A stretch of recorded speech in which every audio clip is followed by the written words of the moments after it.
minutes. So All right. You're good to go on it then. Okay, perfect. Thank you so much. So, good morning, everyone. Good afternoon, good night, good evening, whatever your time is. Today we're gonna, excuse me.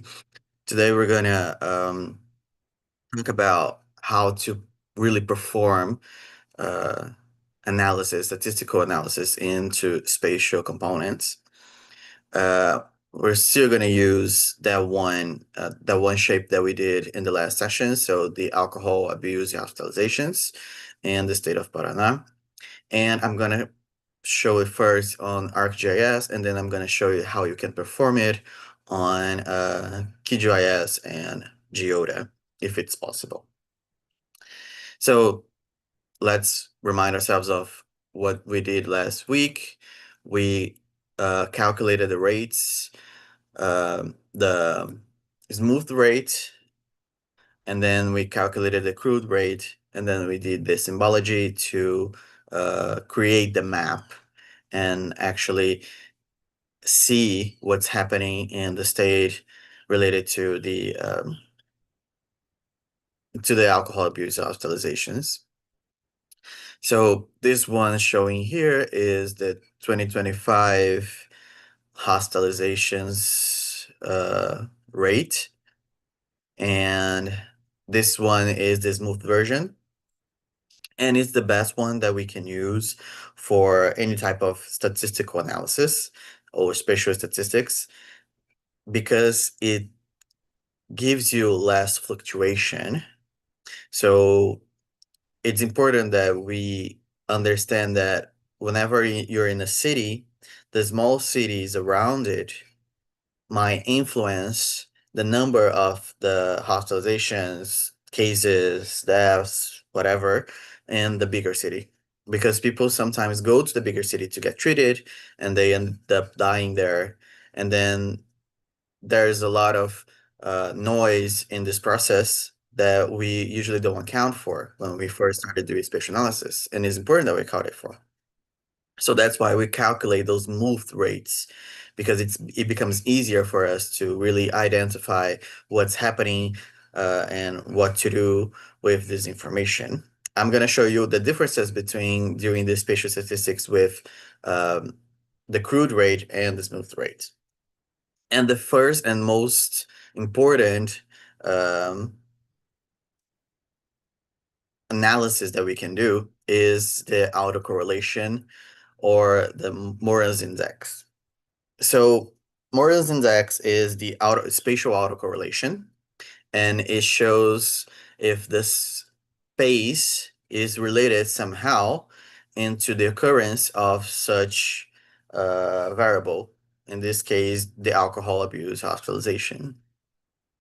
And we need to do this every single time we do a spatial analysis.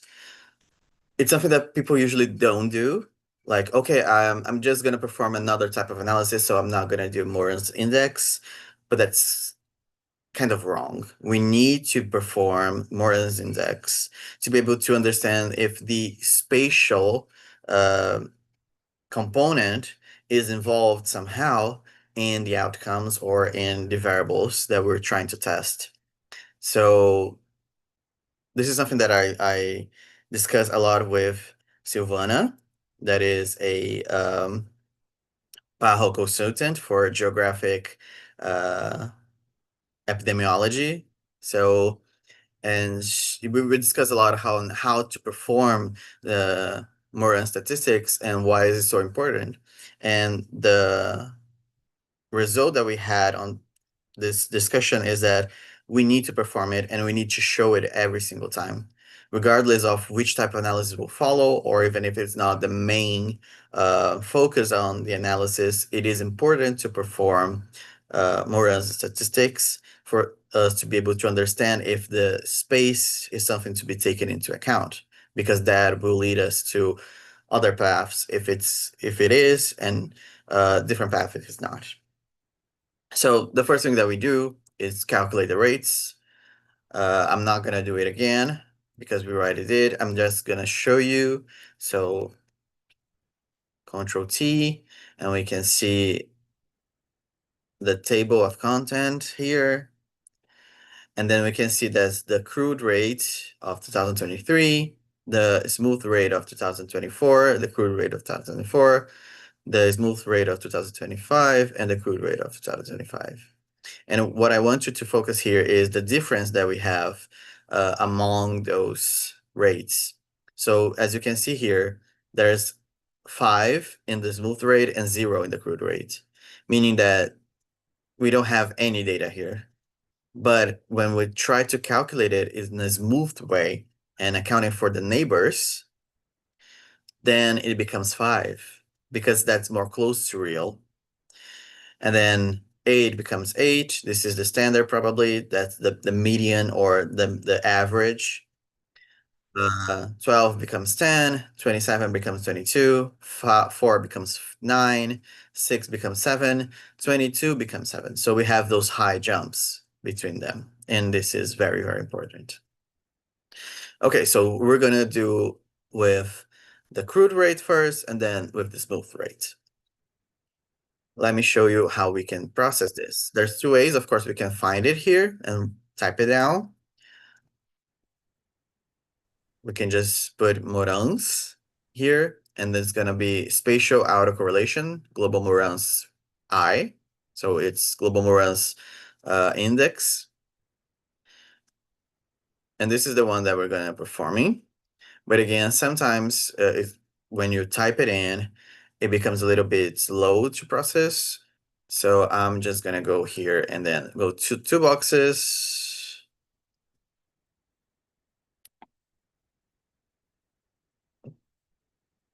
Spatial statistics, analyzing patterns, spatial autocorrelation.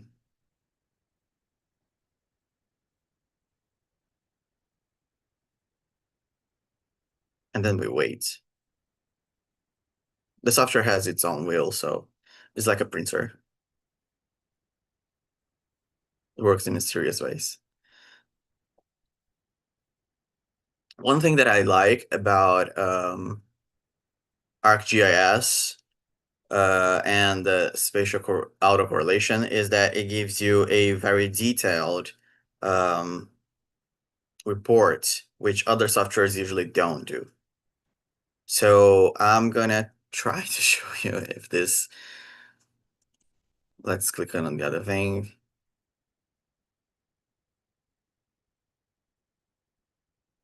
Okay, now I'm gonna go back and then now we're gonna go, yes. So input feature class, that's the shape. And then it will ask us for the input field whenever it loads, yes. And I'm gonna do with the crude rate first. I wanted to generate a report because I really like this report. The conceptualization of spatial relationships, I'm gonna go for contiguity edge corners, which is what we call the green. The standardization, you can just stick with row.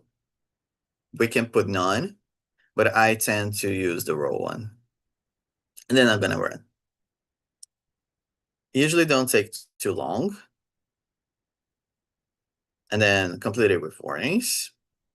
View details. So it says here that the warning is that distance for geographic coordinates are analyzing using chordal distance in meters. So it's saying it's in meters, not in miles. And it gave us here the Moran's index, the expected index, the variance, the z-score, and the p-value. And we can access a report. So what is a Moran's index? It gave us the probability of something being clustered, random, or dispersed. And it's a index that is based on -1 up to 1. So if it's 0.1, it's more related to the cluster side. If it's 0, then it's random. And if it's minus 0.1, it is dispersed. That means that random is just like no autocorrelation. There's no such thing as the spatial component being interfering with what we are researching. If it's more to dispersed, it means that it's dispersed in a way that is really like, okay, this city has, this city doesn't, this city has, this city doesn't, this city has, this city doesn't. It is dispersed, but in a very stratified way or a very ordinate way. As you can see here in this box, in this figure, the disperse feels like organized, right? Random is completely random. And then the clustered, it gets all the cities together. So here we have the darker shade, the lighter shade, and white. So this shows us that it's clustered because they're all together, grouped together, different from random and dispersed. So we have the summary here, Moran's index 0.22 or almost 23. It's not a strong autocorrelation, but it shows that is an autocorrelation. We can see that because the expected value is close to the random, variance is very slow. Z-score is way bigger than significant, so the p-value is very, very significant. So it's showing us that is significant, is closer to the clustered components or the cluster tail. Very significant, but not very strong autocorrelation. So of course we have the significance level here and the z-score. And this is using the crude rate. Now I'm gonna show you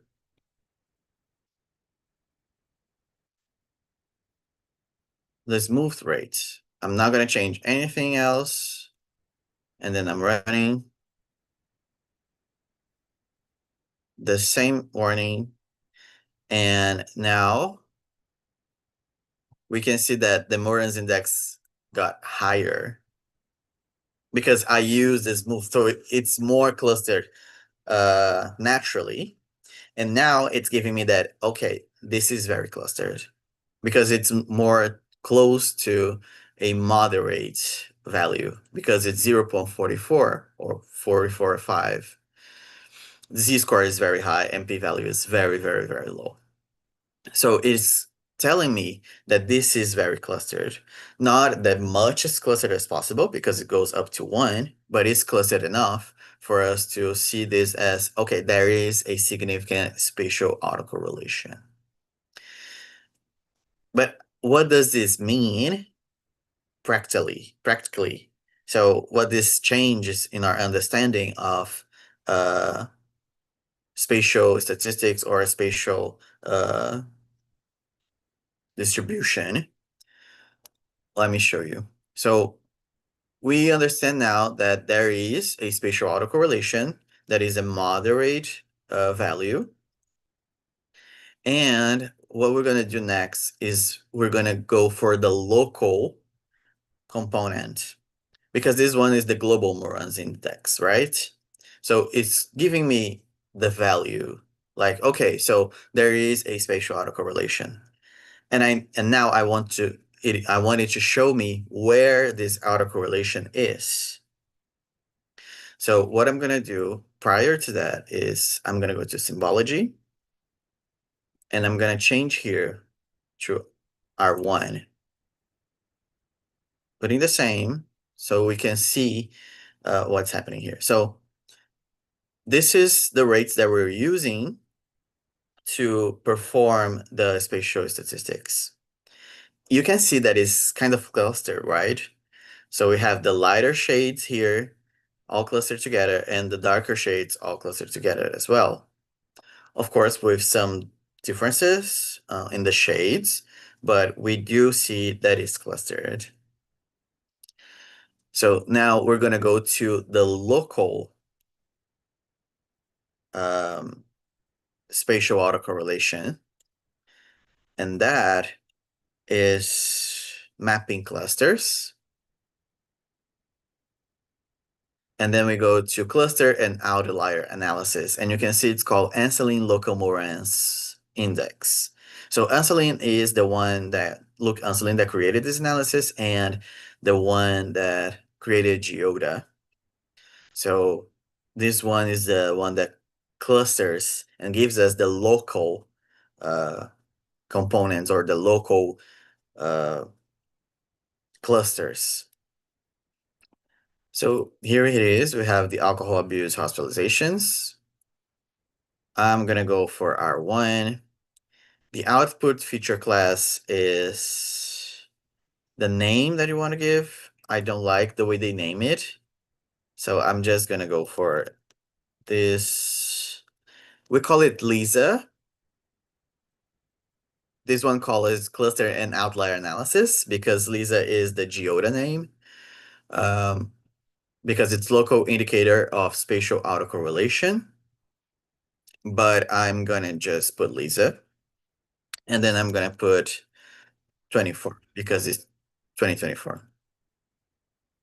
Again, I'm gonna go for contiguity edge corners, putting in row, and usually we increase the number of permutations to 9099. And with this one, the Moran's value is 0.44.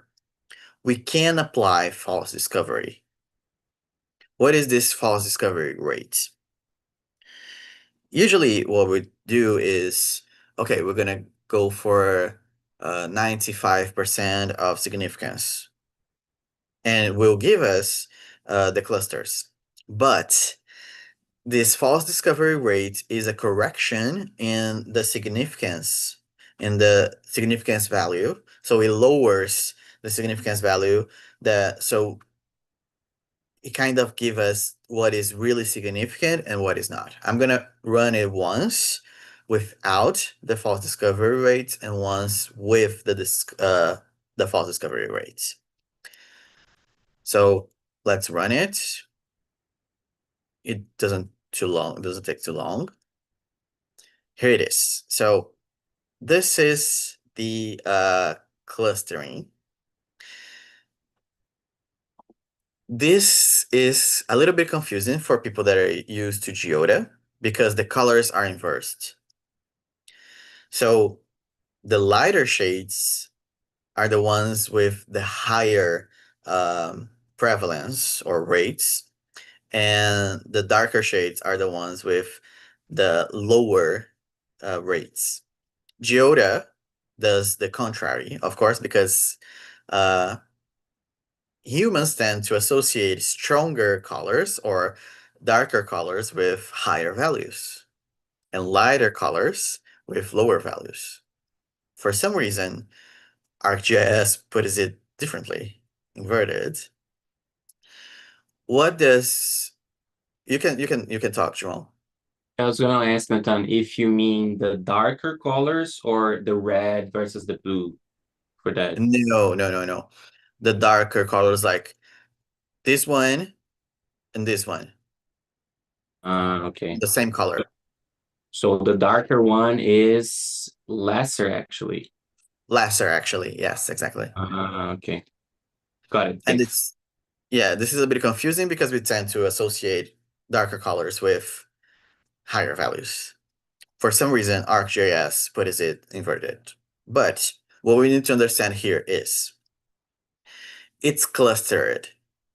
So it's showing us where the municipalities are together that present the same values or inverted values. Let me show you what I mean. Let's start with high clusters. As you can see here, high clusters are the lighter red. Not sure if I can call it red, but I'm going to call it red anyway. So the lighter red is a high cluster, meaning that we have a municipality like this one that presents a high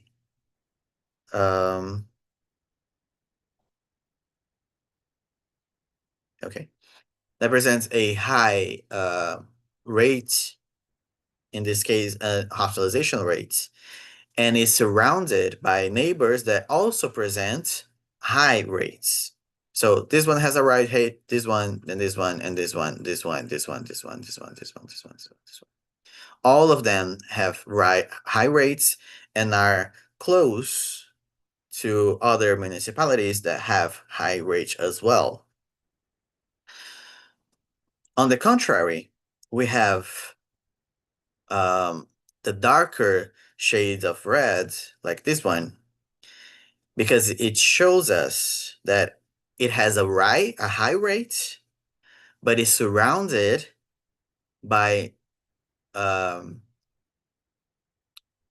low rate cities. So this one is not significant, but is a low rate. This one and this one and this one, this one and this one. They're all low rates. So high low is what we call it. And it is, let me just put my charger real quickly. Okay. So this is very important because usually we call it clusters, the high high and the low low. And then the high low and low high, we call it outliers because they're really outliers. They're like not supposed to exist, but they do. So the clustering here for high high is high municipalities with high rate municipalities surrounded by high rate municipalities. High low outliers are municipalities with high rates surrounded by low rates. We have the low low clusters, which are the light blues here. So this one is a low rate and is surrounded by low rates as well. And then we have low high outliers, which are especially like these ones that are closer to high high clusters. It presents a low rate surrounded by high rates municipalities. So I'm gonna show you here this one because this one is my municipality. This is my city. This is Maringá. This is where I live. And it's a low rate of hospitalizations and it's surrounded by high rates hospitalizations. So what's the difference? If I click here, you can see that R1 is 16 and the closest city is 106. Or this one is 203. So from 16 to 203 is a really high difference. And that's why I ended up with a outlier because this has a really low value compared to these neighbors. This one is 106 and this one is 203.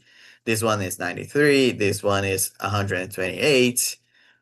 So for it to make sense, I need the values to be common among the neighbors. So if it's not, then it becomes an outlier. And this is very useful because let me show you, and I'm just gonna hide it a little bit. The actual rates. As you can see, it is very related to what we see in the prevalence ones. We have those huge low clusters here in areas where it is, of course, low rates. And then we have the cluster here where we do have the higher rates. So it does make sense, right? So this is the most basic analysis that we do in order to understand where is the clustering. Because it shows that, okay, I think this is somewhere like here. I'm not sure. It's the capital. So Curitiba is somewhere here. This one or this one, not sure which. But closer to the state's capital and the how we call this? Littoranian? The coast area. Um, it's really, really, really low prevalence.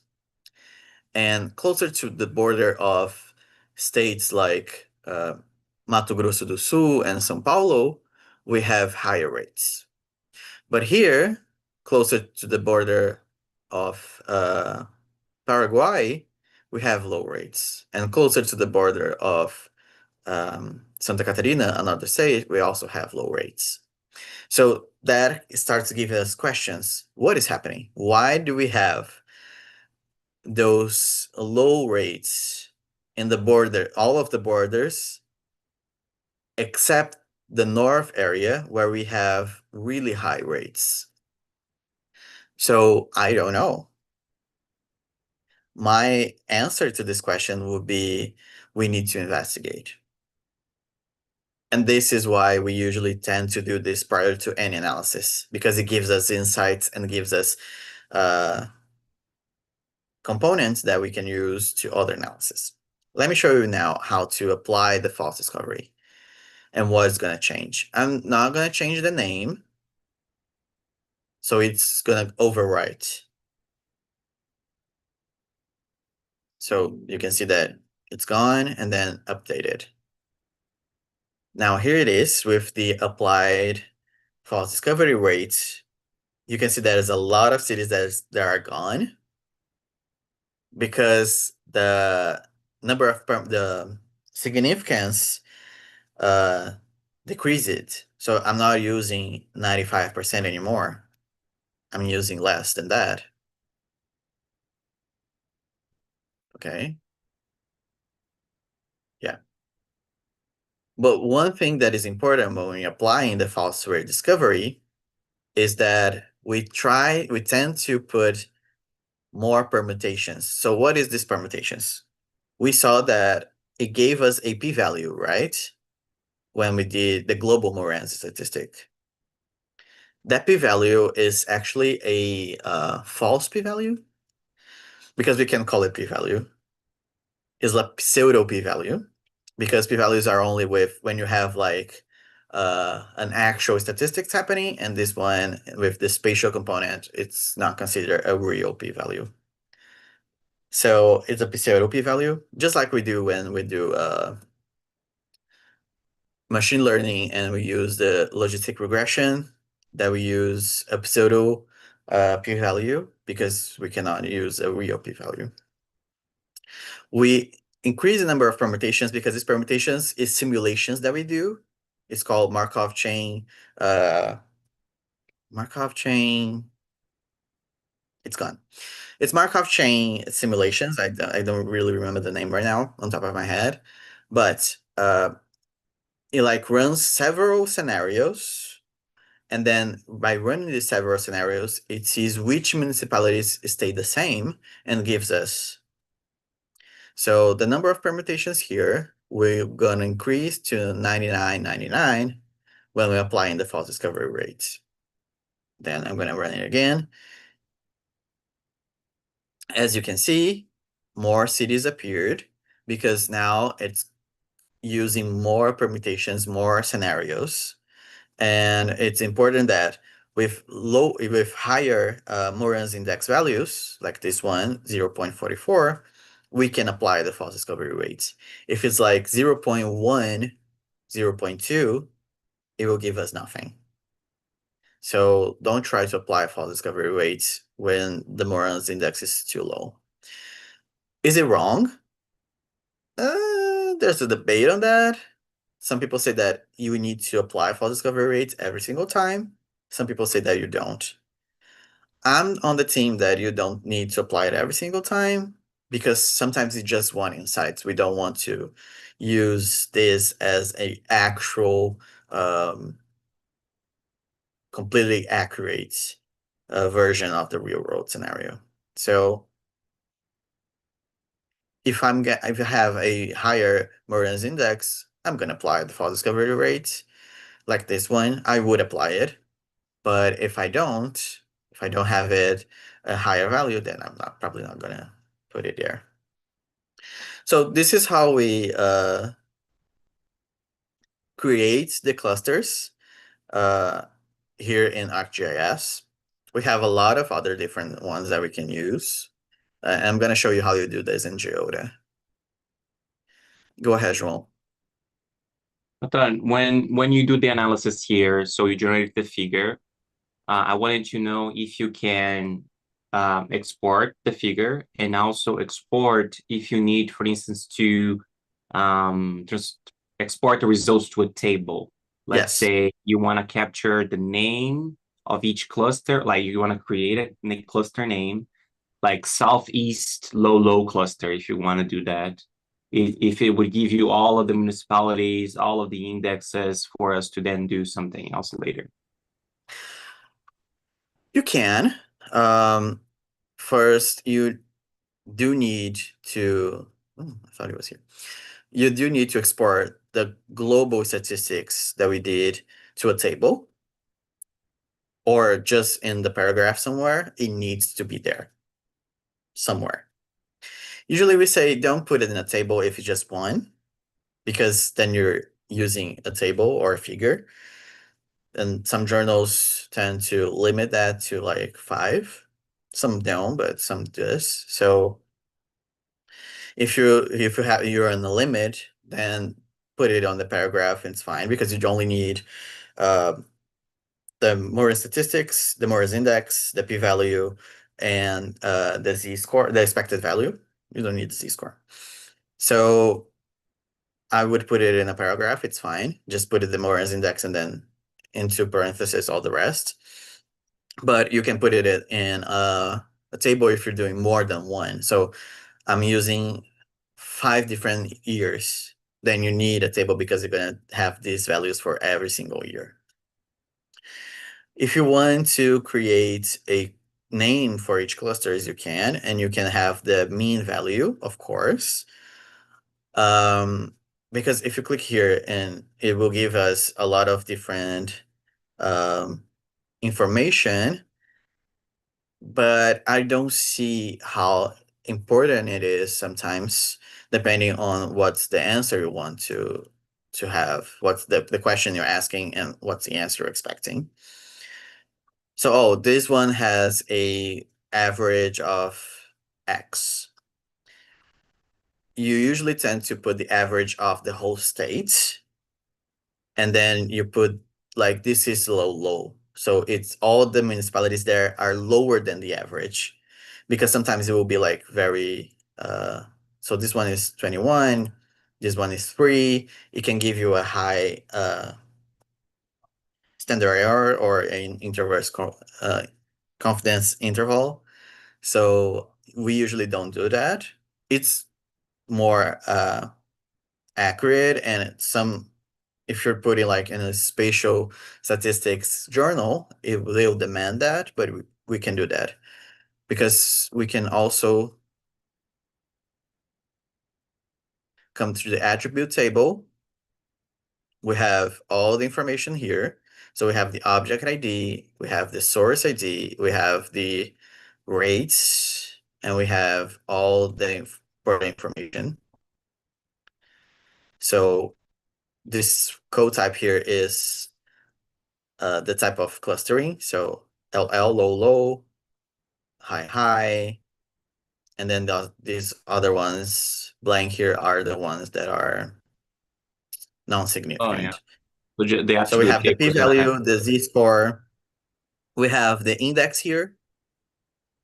So this index here is the Moran's index for each city. And you can see here this one, which is this one. It has a Moran index of 0.85, which is very high. So it's a high cluster. This municipality, on the contrary, has 10 neighbors, the same, but has a really lower rate, a really lower index, the p-values. So it's important to have that on mind that sometimes they're not going to use all this information. We usually tend to show just the prevalence rates and then the clusters. And you can have like the histogram here, the mean, the median, and the standard deviation of R1, the rate, and we have the Moran scatter plot. So this one is the scatter plot that we have showing each municipality and where it came in the spatial lag and the R1 transformed. Some journals request this. I don't really like it to show it. It depends a lot. Okay, so let me close this one. Let me close this one. Any questions related to how to perform this one? Any questions related to anything that I've shown right now?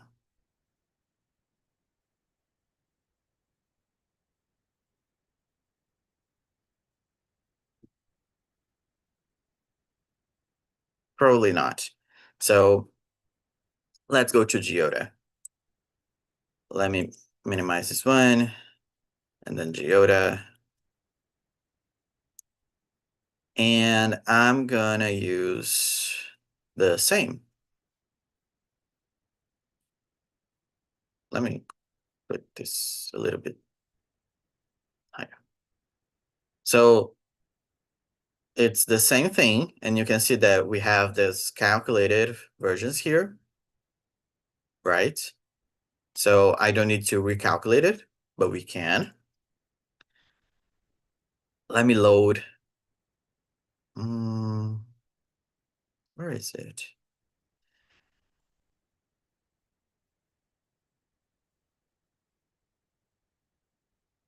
This one, yeah. So we need to load the waves prior to doing this analysis. So I'm gonna use the same one. I'm not gonna redo it.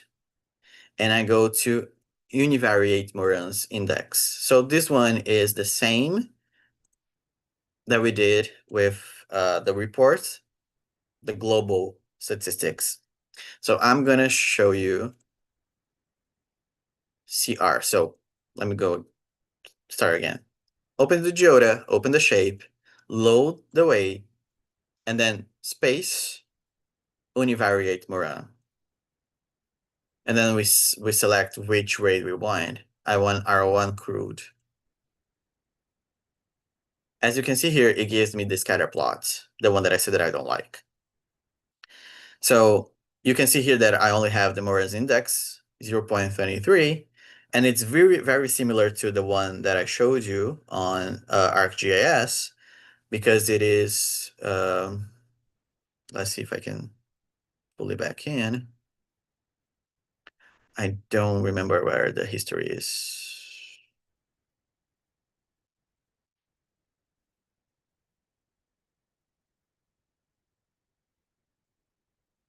It's here. Open history. Yes, perfect. So this one,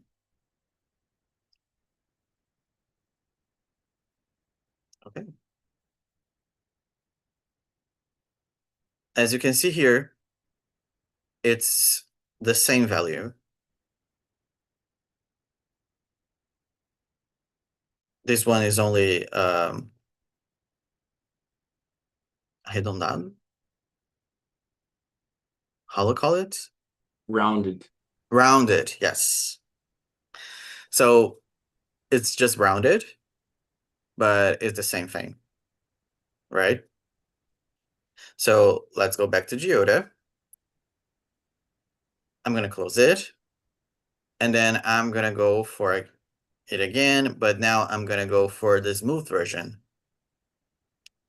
And the smooth version gave me, I'm gonna close this one, and then I'm gonna, oops, open this one. The same value, rounded again, but the same value. So you can use both of them. What's the difference and why I like this ArcGIS better? it gives us the p-value and the z-score right away. So I have all the variance, all the expected index, all the information that I need here. Here I only have the index. How can I get all of this information? Right button of the mouse, click it, and then you go to randomization, 999 permutations, and it gives us the z-value, the standard deviation, the mean, the index, and then the pseudo p-value. As you can see here, pseudo p-value, because we can call it actually p-value. And it's very significant, so there's a difference because here is 0.0000, and this one is 0.001, but it's still the same, right?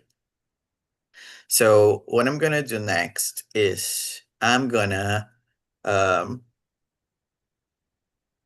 let it aside a little bit, go back here, and I'm going to univariate to local Morans one.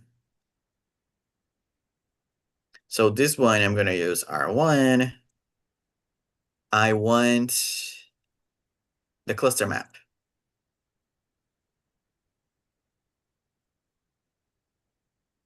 This one and this one are supposed to be the same. Of course that here I'm using, in this one, the ArcGIS, I'm using the false discovery rate, but you can see that this one and the other one that I created are the same, with the same clusters, the same cities.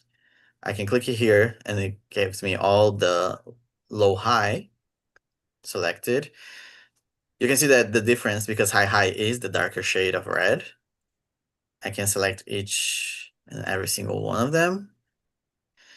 But I'm gonna apply here the false discovery rate. So I will go to significance filter, and I'm gonna custom inference. And you can see here that I have Bonferroni bounds and false discovery rates. The input significance is of course 0.05, but I'm gonna apply false discovery rates. And then the randomization up to 99.99. Now there's a difference. You can see here that some of them stayed the same, some of them did not. Probably because the false discovery rate applied in ArcGIS is different from the one in Geoda. But of course, we can always try to not use that low significance. Let me put it back here and then change the randomization again. Okay. So as you can see here, is very close to what we expect here in these processes here. I'm not gonna apply it, and then 999. Just to show you that we can use both of them and both of them will be correct. So feels the same because it is the same, right? So you can see that it is the same. Let me put it the same. Some of them did not appear here, which is fine. We have slightly differences, probably because we rounded it a little bit on Geoda, so it kind of rounded up. And this one does not round, so that's why we have some very different slow and very little differences. But both of them works fine. We can use both of them. No one will question if you use Geoda. No one will question if you use ArcGIS. They will, of course, expect you to use, if you do that a lot, the ArcGIS one. But it's fine if you use the Geoda one because it's the inventor of Moran statistics, so it's better to use it. So Any questions related to that? Yes, Bia, go ahead. Hi, good morning.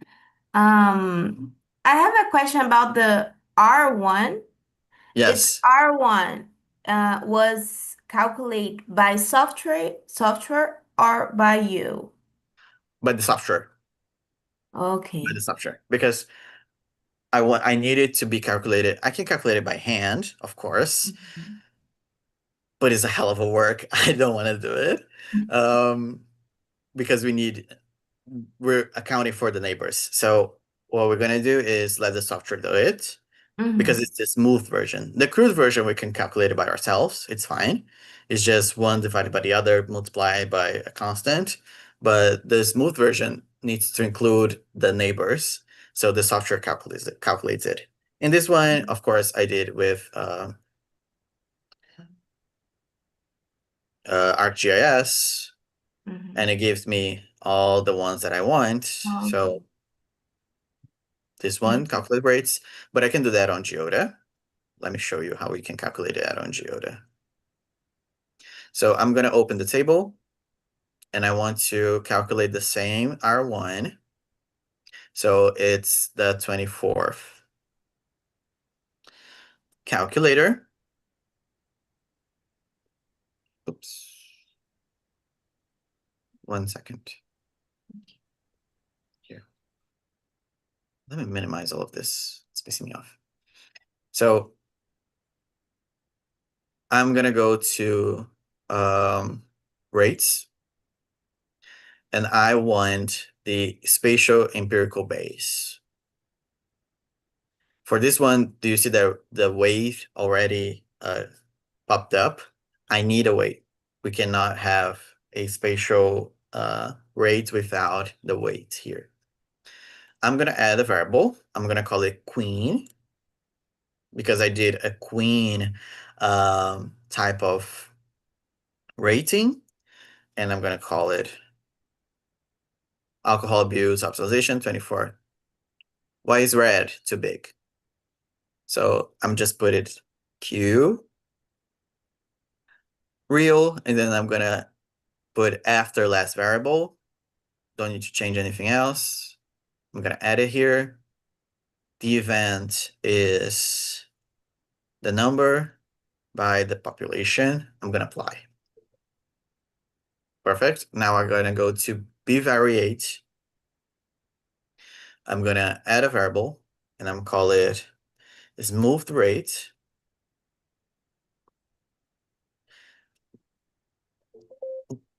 24. After the last variable, I'm gonna add.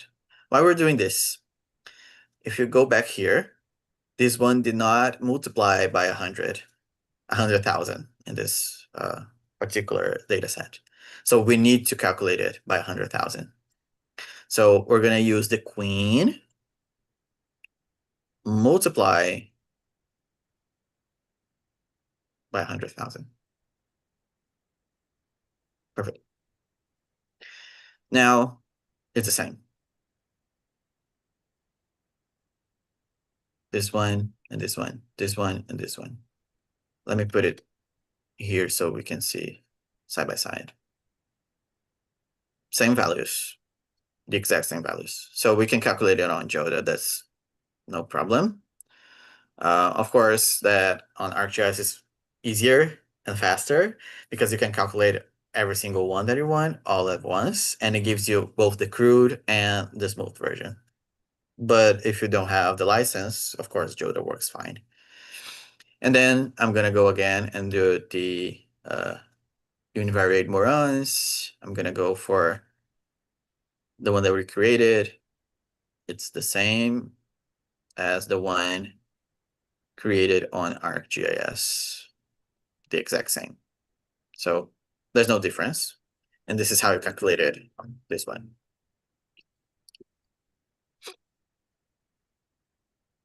Thank you. Makes sense now. Yeah.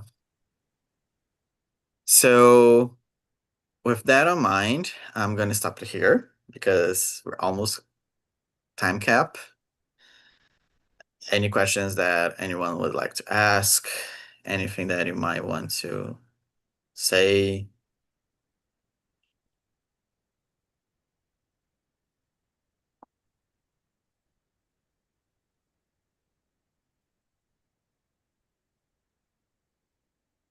If not, I'm gonna stop it here because we're almost on the time cap. And I'm probably not next week because I'm not coming back next week. The week after the other, I'm gonna show you other types of analysis and how to export the map in a pretty way. All right. Thank you, Nathan. Thank you for the great presentation. Excited for the final week. Not next week,